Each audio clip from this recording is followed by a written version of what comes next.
कर देती है, माया विस्मृत कर देती है। जैसे 9 महीना माँ के गर्भ में रहे, एक सेकंड की भी याद नहीं नहीं रहे तो इसी जन्म में, पूर्व जन्म की तो छोड़ो, इसी जन्म में हम माँ के गर्भ में 9 महीने रहे और हमें 9 सेकंड का भी ज्ञान नहीं कि किस स्थिति में हम थे गर्भ में।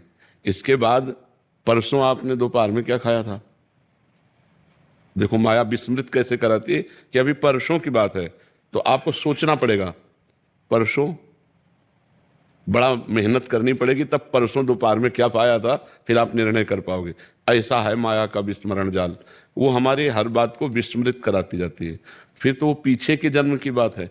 इसी जन्म में मान लो अभी पूछा जाए 3 दिन पहले आप इस समय क्या कर रहे थे, तो आपको सोचना पड़ेगा 3 दिन पहले 3 बजे बहुत दिमाग लगा, फिर आप सही निर्णय कर। 3 दिन वाली बात तो जन्म और जन्मांतर, ये तो बहुत, ये माया की चाल ऐसी है वो विस्मृत कराती जाती है, और भक्ति की चाल ऐसी है कि स्मरण कराती है।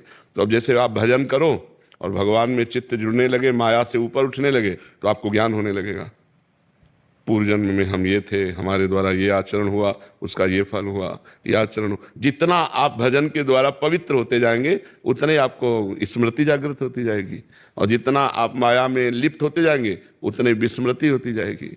ये माया का खेल है जो जन्म जन्मांतरों की कर्मों का विस्मरण करा के हमको आसक्त किए हुए इस शरीर में।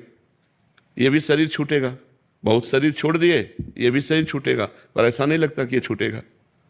नहीं, मरना है, दूसरों को देखते हैं मरते हुए, लेकिन अपने ऊपर नहीं आता कि हम भी मरेंगे, हमारा भी सब छूट जाएगा। तो हम ऐसी कमाई कर लें जिससे हम परलोक में आनंद उठावें। तो जिसको ये ज्ञान हो जाता है वो भजन में लग जाता है, पाप कर्म का त्याग कर देता है, अच्छे कर्म करने लगता है। तो ये माया भगवती हैं जो विस्मरण कराए हुए, दैवी हेषा गुणमयी, जो त्रिगुणमयी माया है दुरत्यया, ये तरने में नहीं आती, बहुत कठिन है। जो भगवान की शरण में हो गया और भगवान का नाम जप करने लगा वही पार हो जाता है। तो माया के कारण हमारा स्मरण ढक गया है, इसलिए हमको ज्ञान नहीं होता कि किस कर्म का ये दुख मिल रहा है और किस कर्म का ये सुख मिल रहा है। ये ज्ञान इसीलिए नहीं हो पा रहा। अगर आप खूब भजन करें तो फिर पता चलने लगता है आप कौन हैं, क्या हैं, क्या थे, क्या नहीं। अपना तो चल ही जाता है, दूसरों को पता चल जाता है, पर अगर ये सब जानना शुरू कर दे तो फिर भगवान की प्राप्ति नहीं होती। भगवान की प्राप्ति के लिए ये सिद्धियां भी छोड़नी होती हैं। ये सिद्धियां हैं, लाख कोष से कौन व्यक्ति क्या संकल्प करके चल रहा है, तुम क्या सोच करके आए हो, तुम्हारा नाम क्या है, तुम्हारे मन में क्या चल रहा है, कई रूप बना लेना, कई जगह एक ही समय में उपस्थित हो जाना, आकाशचारी दिव्य महापुरुषों से बात करना, ये सब